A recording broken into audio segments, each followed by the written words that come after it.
Karena kalau saya melihat secara ajarannya orang-orang Islam gitu ya Kak, peraturan-peraturannya yang diciptakan, saya ngelihatnya tertata, terstruktur gitu. Saya sampai nge-research di Google tentang sholat. Banyak peneliti yang bilang itu bahkan bagus untuk kesehatan dan lain-lain. Saya sampai bingung, bagaimana sujud bisa bagus untuk kesehatan?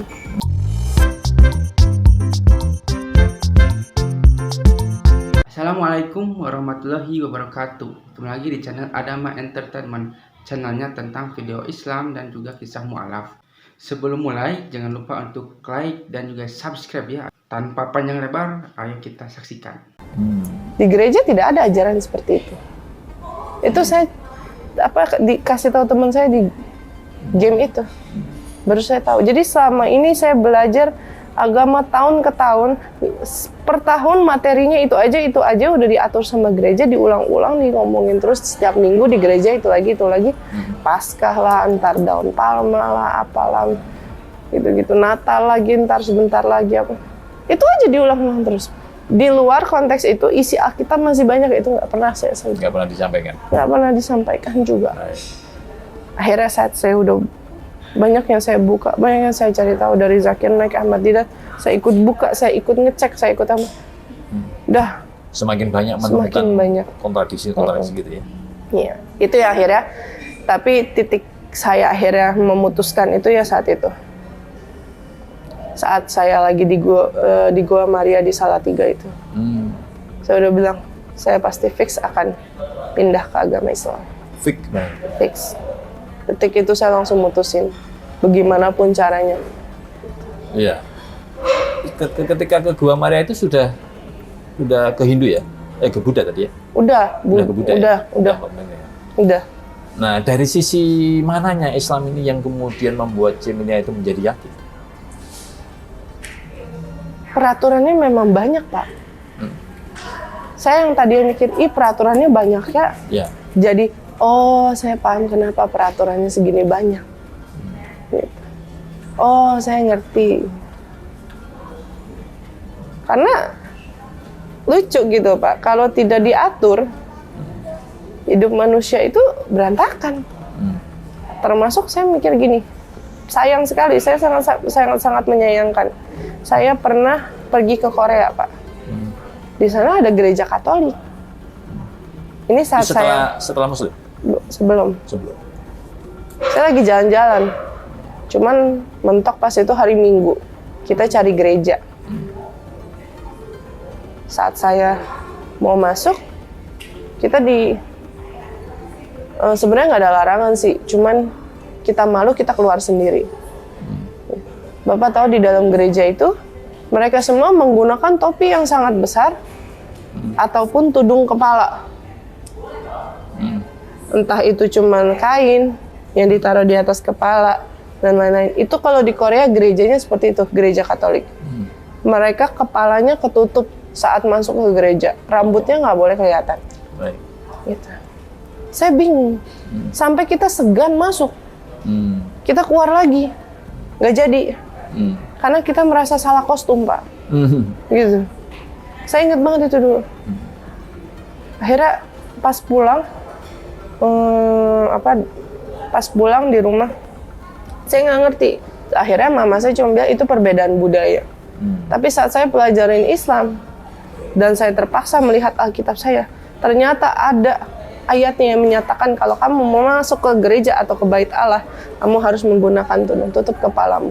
Kalau nggak, mendingan rambutnya botak aja.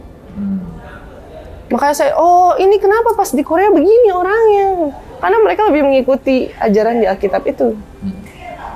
Dibanding gereja yang ada di Indonesia. Mohon maaf Pak, saya ke gereja rok saya segini. Iya. Gini. Bahkan lengan saya segini, kelihatan semuanya. Udah kayak ajang cari jodoh. Yang penting dapat orang Katolik nih, cowok yang baik gitu. Iya. Ya. Baik, Ji. Dari sisi, kan tadi sudah mulai ragu dan lalu mendekat ke Islam ya. Apanya dulu waktu dari sisi ajaran Islam itu, apanya dulu yang menyentuh Cik Meli? yang kemudian menjadi keyakinan? Karena kalau saya melihat secara ajarannya orang-orang Islam gitu ya Pak, peraturan-peraturannya yang diciptakan, saya ngelihatnya tertata, terstruktur gitu loh Pak. Ada alasan kenapa kita 5 kali sehari. Bahkan saya sampai nge-research di Google tentang sholat.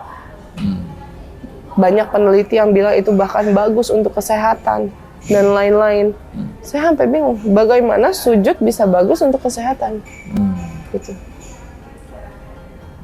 Itu secara ilmiahnya saya cari, tapi secara perbandingan dengan Katolik, saya sampai bingung. Ada di mana cara Yesus berdoa di Taman Golgota sebelum dia ditangkap. Mau diadili saat itu. Cara berdoanya ditulis jelas dalam Alkitab, dia bersujud, Pak. Ya. Bukannya begini. Kalau kita kan orang Katolik kan ini kakinya berlutut ya, berarti berlutut dan tangannya begini. Yes, tapi digambarkannya begitu. Banyak sekali yang menggambarkan dia melakukan hal seperti itu. Padahal jelas di Alkitab katanya bersujud. Berarti sholat dong. Mukanya sampai kok ke lantai. Dari titik itu saya merasa, oh berarti peraturan Islam itu betul. Banyak yang lainnya Pak. Banyak sekali yang, kalau Bapak nanya yang pastinya yang bikin tersentuh apa? Salah satunya sholat. Salah satunya sholat. Artinya tidak satu aspek ya yang dipelajari Meli? Enggak semua. Karena nggak mungkin hanya satu aspek Pak. Gitu. Saya itu orangnya kalau nggak masuk ke logika saya, nggak akan saya jalanin. Dulu itu saya sampai mikir, kok bisa sih saya tanpa logika ngejalanin agama ini gitu. Karena cinta ya Pak, itu udah beda hati gitu Pak. Yeah. Makanya saat saya udah merasakan, oh ini secara logika masuk, saya terima, hati berubah Pak. Itulah di situ. Ya. Ada teman atau orang yang diajak dialog sebelum Cemil memutuskan meninggalkan agama lama dan masuk Islam? Ada teman saya Katolik dulu satu di kuliah. Teman Katolik ya Suci? Teman Katolik. Di kuliah saya ada orang Katolik juga Pak. Kan itu kuliah global nyampur. Bahkan mayoritas Kristen di situ. Ya. Saat saya kuliah belum masuk Islam. Itu teman yang diajak diskusi tentang Katolik tentu ya? Tentang bukan Katolik. Tentang Islam ya? Bukan. Kalau tentang Islam saya cuman dialog dengan teman saya itu yang di game. Dan setelahnya saya research sendiri. Teman diskusi saya cuman itu yang di game online itu aja. Itu sudah cukup meyakinkan Meli bahwa ya, untuk berpindah ke Islam? Cukup bikin emosi Pak, bukan cukup meyakinkan. Cukup bikin emosi dia. Emosinya penasaran, emosi marah? Marah Pak. Karena saya lagi angkuh-angkuhnya saat itu. Oh iya, waktu itu. Enggak, maksud saya setelah mulai ragu dengan agama lama gitu kan, dan mulai belajar Islam, maksud saya teman dari Islam yang diajak dialog untuk lebih meyakinkan atau untuk bertanya itu ada nggak? Nggak ada. Malah saya ngajak dialog teman saya yang Katolik, yang saya rasanya agamanya kuat, bahkan ketua saya juga, untuk meyakinkan saya jangan sampai saya goyah dari agama Katolik. Tapi nggak ada yang berhasil. Karena saya butuh keyakinan saat itu Pak. Keyakinan saya lagi menurun. Gitu. Saya lagi goyah. Mencari sandaran gitu. Mencari sandaran. Kenapa bukan pendeta? Atau ke gereja yang lebih paham? Teman saya bawa saya ke pendeta akhirnya. Ke Romo, bukan Romo, pendeta, ya. Romo. Sebutannya Romo. Saat saya tanya pertanyaan-pertanyaan saya, kenapa di Alkitab ada ini? Terus kenapa kita nggak jalanin Pak? Terus ini Trinitas apa? Ini dibilang ini bapaknya gitu kan. Dia kagak punya anak, bilang gitu. Saya pernah dekat dengan seorang teman saya yang bawa saya ke Romo. Saat saya tanya, dia juga nggak bisa jawab. Kamu cukup yakini aja. Bahkan saat itu dia bilang, jangan sampai setan mengusik kamu. Dia anggapannya saya kesurupan setan berarti Pak. Gitu kan sampai, lah ini gimana sih, saya nanya ini loh gitu loh. Oke. Proses bersyahadatnya gimana sih? Proses ikrar.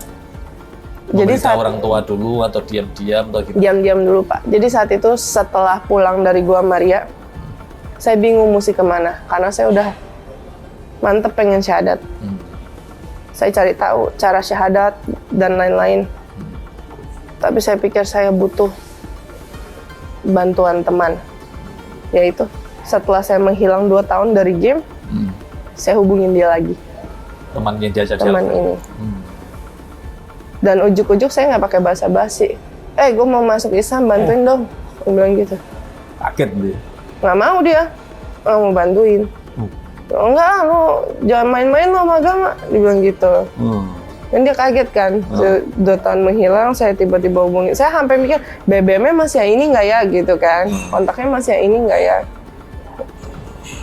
Akhirnya saya kontak, saya ngomong gini-gini. Pindah ke WhatsApp. WhatsApp mulai naik tuh di situ. Saya ngotot sama dia. Gue nggak tahu caranya, lo tahu nggak? Orang apa yang bisa? Karena gue nggak tahu nih harus bagaimana. Apakah belajar dulu setahun kayak di agama gue apa gimana? Bantuin saya.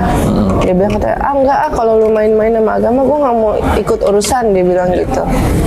Ya udah, karena dia udah ngomong kayak gitu pun saya ya tidak memaksa ya Pak ya gitu.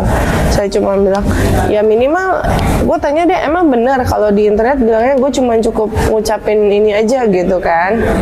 Udah Islam tuh gue bilang gitu kan. Terus dia bilang udah lu nggak usah main-main lah, lu pikirin dulu, dia bilang gitu. Ya udah, karena dia ngomong kayak gitu saya mencari cara lain selama 2 hari. Saya bingung juga mesti kemana. Tau-tau dia hubungin saya lagi. Dia bilang katanya, lu mesti syahadat di masjid diituin orang gitu, katanya disaksin orang. Ini ada masjid dekat rumah gue, orang tua gue bilang bisa. Dia bilang gitu. Ternyata dia tanya sama orang tuanya atau apa gitu saat itu. Akhirnya saya ke sana, saya syahadat di Masjid Raya Bintaro Jaya saat itu. Pada Pertama kali Desember 2015. Desember 2015 saya diam-diam, saya syahadat ke sana, dibantu sama mereka, dapat sertifikat dan lain-lain. Tapi saya belum bisa bilang ke orang tua, belum bisa sama sekali. Jadi saya jalanin kehidupan dulu di rumah sebagai seorang Muslim di keluarga Katolik yang diam-diam.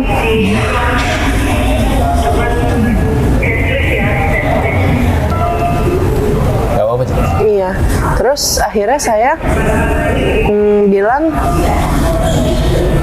dalam hati gitu ya Pak ya, sulit, mau sholat susah, mau nggak makan babi susah, terus acara keluarga harus ngumpul datang, harus pergi ke gereja dan lain-lain, itu semua menjadi apa ya? Menjadi saya ngerasa aduh kok sulit sekali gitu ngejalaninnya. Akhirnya ya udahlah, saya pikir kan toh lama kelamaan juga mereka akan tahu gitu kan, pasti kan. Jadi Januari itu sebulan saya ngejalanin, dari Desember sampai Januari saya nggak tahan. Susah Pak, susah sekali. Akhirnya saya bilangnya juga nggak ngomong, Pak Mas saya udah masuk Islam gitu, enggak. Pak Mas saya mau masuk Islam, bilangnya gitu. Pak Mas saya mau masuk Islam. kaget nih. Habis saya, dipukul iya, ditendang iya, dibawa diseret ke gereja iya, semuanya udah dilakuin. Kenahan teman fisik ya saya pikir wajar lah, orang tua kecewa gitu kan. Bahkan sampai mama saya bilang, mendingan kamu masuk Buddha, dia bilang gitu, daripada kamu masuk Islam. Ini kan bukannya masalah mendingan, ya kan, ini kan masalah kita percaya yang mana. Saat itu orang tua nggak percaya dan mereka masih berusaha. Saya bahkan sampai dikekep di kamar mereka, saya tidur di kamar mereka biar dipantau. Nggak boleh keluar. Boleh keluar sehari-hari, boleh keluar. Saya sampai diberikan mobil 1. Sebelum lanjut, saya ada info ya bahwa di channel saya ada YouTube affiliate. Jadi di sana kalian bisa check out ataupun berbelanja di channel saya. Di sini saya akan memperkenalkan bahwa di sini kalian bisa berbelanja produk ya. Sini kalian bisa klik Adama Entertainment di halaman profil, kemudian kunjungi toko, dan di sini kalian akan disuguhi berbagai koleksi unggulan, baik itu mainan, minuman, peralatan konten kreator dan fashion muslim. Kalian tinggal klik dan berbelanja di sana. Atau kalian juga misalnya ingin berbelanja langsung di videonya, kalian bisa lihat di sini. Nah, di sini kalian pilih selengkapnya. Nah, di sini akan muncul produknya ya. Produknya di sini toko mainan, minuman, peralatan, lihat komentar. Dan juga bisa lihat toko Adama Entertainment. Tapi jika kalian misalnya tidak sempat melihat itu, kalian bisa lihat selengkapnya. Nah, di sini juga kalian bisa lihat yang menjadi konten kreator, minuman, dan juga pakaian dan aksesoris. Jadi kalian tinggal klik saja videonya. HRV lagi keluar pas itu, baru-barunya inden. Sebelum sudah punya mobil ya? Udah punya, tapi diimingin mobil yang lebih bagus lah Pak. Gitu. HRV saat itu baru inden tuh, lagi naik-naiknya. Saya inget banget saya udah dipesenin satu, gitu. Dan saya di situ langsung kayak, ini sogokan apa gimana sih? Walaupun omongannya nggak kayak gitu ya Pak ya, nggak ke arah sana gitu. Tapi mereka mantau, sampai ke gereja aja masih harus gitu. Diajak paksa ya? Diajak paksa. Akhirnya saya minta tolong teman saya itu lagi. Terus dia cari tahu. Teman yang tadi juga ya? Temen yang tadi juga. Akhirnya dia cari tahu, dia bilang mau love center deh, gitu katanya. Lu mau love center aja lah, gitu. Saya komunikasi saat itu sama Kohani Kristianto. Kohani Kristianto. Saya komunikasi, dia bilang nggak bisa, ini lu harus keluar rumah, dia bilang gitu. Akhirnya diaturin sama beliau gimana keluar rumah apa segala. Saya kabur dari rumah. Saya yang kabur dari rumah. Saya yang keluar, saya yang kabur. Panas tuh. Kohani disamperin sama orang tua saya. Teman saya disamperin bawa Ambon 2. Bapak saya sama emak saya. Gitu. Karena mereka bukan orang yang kekurangan uang untuk sewa-sewa gituan Pak saat itu. Dan itu heboh. Saat itu heboh. Sampai akhirnya Kohani bilang, udah nggak bisa, ini lo harus syahadat lagi deh, gitu. Karena lo ngakunya mau masuk Islam, gitu. Ntar itu dipakai sama dia buat nyerang, dia bilang gitu. Akhirnya saya syahadat ulang di Azikro Sentul. Azikro Sentul. Saat almarhum masih ada. Jadi saya syahadat sama almarhum. Saat hari saya syahadat, orang tua saya datang.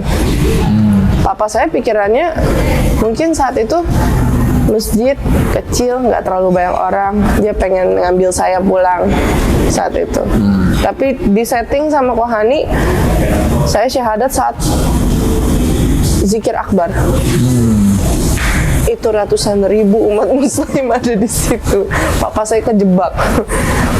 Akhirnya mau nggak mau duduk di mimbar sama Ustadz Arifin saat itu. Dan menyaksikan saya syahadat ulang. Yang dipanggil di mimbar ayahnya? Papa saya. Oh gitu? Diajak duduk sama Ustadz Arifin saat itu di mimbar. Apa mau nggak mau. Karena dia nggak bisa berkutik segitu banyak manusia, Bapak. Mama ikut? Mama ikut, tapi dia nggak mau masuk karena dipaksa pakai hijab. Karena di situ kan kawasan syar'i. Mama nggak mau, bahkan untuk pakai kerudung pun nggak mau. Tapi kalau Papa kan boleh masuk gitu. Jadi pas itu Papa yang diutus untuk membawa saya pulang, nggak bisa apa-apa. Nah, saat saya udah disyahadatin, Mama saya marah-marah sama Papa saya. Gimana sih? Kok malah disyahadatin, malah di apa gitu. Ya kan dia juga mikirnya gimana ngambilnya segini banyak orang. Tapi saya dipertemukan sama orang tua saat itu. Dan akhirnya Papa saya ngomong sama Ustadz Arifin, istri saya ada di mobil, Pak, gitu-gitu. Akhirnya dikasih masuk sama Ustadz Arifin, nggak harus pakai hijab. Di situ. Ikut di panggung juga? Ikut, nggak di panggung. Udah selesai, saya udah selesai syahadat di kediamannya beliau pas itu, di kediaman Ustadz Arifin. Private saat itu dimediasikan. Tapi saya tetap nggak bisa pulang. Akhirnya saya bilang saya mau belajar agama dulu. Dilarikan sama Kohani ke Bandung, tempat Ustadz Agim di Darut Tauhid pesantrennya. Saya sebulan di situ. Sampai akhirnya Kohani berani bilang lo harus ada imam, dia bilang gitu, nggak bisa ngundang tuh. Karena saya saat di sana di Darut Tauhid saya disamperin banyak orang yang mau ta'aruf, yang mau apa gitu. Dia bilang katanya nggak bisa lu sendirian gitu perempuan, udah lagian lu udah umurnya juga, dia bilang. Kayak saya saat itu memutuskan untuk menikah Dengan suami yang sekarang ya? dengan si gamer yang sekarang. Oh, jadinya si game tadi itu ya? Padahal saat itu Akhirnya dengan si game tadi? padahal saat itu dia sudah memiliki tunangan pas saya kenal dia. Saya nggak tahu dia batal gitu loh Pak, nggak tahu. Sindu juga? Enggak, dia muslim dari lahir. Alhamdulillah sampai kemudian punya momongan nikah. Mungkin emang udah cara Allah kali bilang sama dia, lu yang mualafin dia ya jodohnya dia lu gitu. Tanggung jawabnya ya gitu. Karena saya nggak pernah berniat untuk menikahi dia sih Pak. Dulu pun nggak suka gitu. Sebelum tidak ada rasa ya? Nggak ada lah Pak, dia 11 tahun lebih tua dari saya. Terakhir juga nggak ada rasa ya? Bapak tahu nggak? Dulu saya sebelum nikah sama dia, pas saya masih main game, saya sebut dia om di dalam game. Beneran. Tapi ya kelebihnya karena lebih tua, lebih matang ya? Iya, dan saya juga pikir gini, dibanding saya sama orang yang nggak saya kenal. Karena saat itu saya taruh banyak sekali, bahkan ada yang berani minta saya jadi istri kedua. Istri pertamanya datang minta saya gitu. Terus saya mikir kalau bisa nggak jadi istri kedua orang, kenapa nggak? Saya bukannya anti poligami, enggak. Saya terima poligami itu ada dalam Islam. Tidak bisa mempersiapkan. Kalau ada pilihan jadi istri pertama orang, kenapa saya harus menjadi istri kedua orang gitu? Saya pemikirannya seperti itu. Tapi ketemu pertama kali dengan si gamer tadi waktu saya tadi ya? Enggak. Oh, sebelumnya udah ketemu? Sebelumnya udah pernah ketemu. Jadi sama saya debat itu, dia berpikir bahwa saya adalah seorang lelaki. Tapi setelah itu dari game online-nya karena game online itu laku sekali, dia bikin perkumpulan khusus untuk gamer-gamer ini di Jakarta saat itu di Mall Ciputra. Terakhir ini sih, gimana sih yang hubungannya dengan orang tua sekarang? Masih nggak diterima Pak? Belum diterima. Belum diterima ya? Belum. Makanya saya bilang masih belum diterima. Iya. Gitu. Baik. Tapi saya juga nggak mau memaksakan. Iya. Tapi tetap menjadi anak yang baik ya. Saya usahakan. Karena sekarang kan sampai detik ini kontak semua kan di blok. Nah, sepertilah kisahnya, bagaimana kan kisahnya ini sangat menginspirasi kita bahwa kita itu sebagai umat muslim, dengan adanya video ini kita itu menjadi terinspirasi bahwa kita itu bisa lebih baik lagi untuk menjadi seorang pribadi muslim yang lebih baik lagi. Dan dengan video ini juga mungkin kalian juga yang mungkin non muslim ya, yang menyaksikan ini, kalian juga mungkin ada gambaran seperti apa bahwa agama Kristen itu tidak selalu misalnya benar ya, karena banyak juga kontradiksi di sini, bahwa agama Kristen, agama non Islam misalnya gitu ya, jika orang-orang mereka itu mualaf itu karena apa, kebanyakan itu mereka itu tahu bahwa Islam itu adalah agama yang benar, agama yang lebih masuk akal daripada agama-agama lainnya. Dari mana kita itu bisa tahu hal itu ya, karena kita mempelajari Al-Quran dan pelajari agama Islam gitu. Kita itu harus terbuka, harus berpikir terbuka, harus maksudnya kita itu harus mencerminkan bahwa kita itu sebenarnya itu Indonesia itu emang toleransi ya, tapi ketika kita dihadapkan dengan sesuatu agama gitu ya, kita harus mengkaji, misalnya agama Kristen seperti ini, agama Hindu seperti ini, agama Islam juga seperti ini, dan beda-beda ya, karena di Indonesia itu banyak sekali agama ya, tapi kebanyakan di channel ini adalah tentang agama dari non muslim ke muslim, dikarenakan agama Islam adalah agama yang paling sempurna di dunia ini. Sampai akhir zaman pun Al-Quran itu berkata bahwa Allah itu akan menjaga Al-Quran sampai hari akhir. Nah, semoga yang menonton video ini bisa terinspirasi ya, dan semakin kuat lagi imannya, terutama agama Islam ya. Dan jika yang nonton adalah non muslim juga, kalian cobalah untuk berpikiran terbuka seperti apakah Islam dan sebagainya. Jangan sampai kita itu banyak kan ada seperti Islamofobia dan sebagainya, tidak suka kerudung, tidak suka pengajian, tidak suka apapun, yang padahal kan kita menjalankan agamanya masing-masing. Tapi jangan sampai kita itu kita itu sampai intoleransi. Nah, seperti itu. Nah, bagi kalian yang belum subscribe juga ya, silakan itu subscribe dan juga like dan juga komentar ya, agar kita itu bisa bersilaturahmi. Agar kita itu, karena di kolom komentar ini ya, di channel ini kebanyakan itu agama muslim dan non muslim itu suka ada ya, dan suka ada yang membalas dan sebagainya. Dan kemungkinan jika ada misalnya kata-kata atau komentar-komentar yang sangat bagus ya, mungkin saya akan melike-nya dengan like dan juga tanda hati. Dan jika kalian ingin tahu media sosial saya, jangan lupa untuk follow ya Instagram ya, Adama Entertainment. Di Facebook juga ada dengan nama yang sama, Adama Entertainment. Kalian cari saja, ketik dan sebagainya, pasti ada lah, gitu, ada saya. Cuman untuk media sosial lainnya itu saya kurang aktif, dikarenakan saya sekarang aktifnya masih aktif di YouTube dan juga paling di Instagram juga paling agak terlalu aktif gitu. Tapi kalau di Facebook itu jarang sekali saya aktif, tapi ya jika kalian ingin tahu silahkan kalian follow juga. Nah, seperti itulah bagaimana kisahnya ya. Dan jika kalian suka, jangan lupa untuk like, comment, dan subscribe ya. Dan nantikan video saya selanjutnya. Wassalamualaikum warahmatullahi wabarakatuh.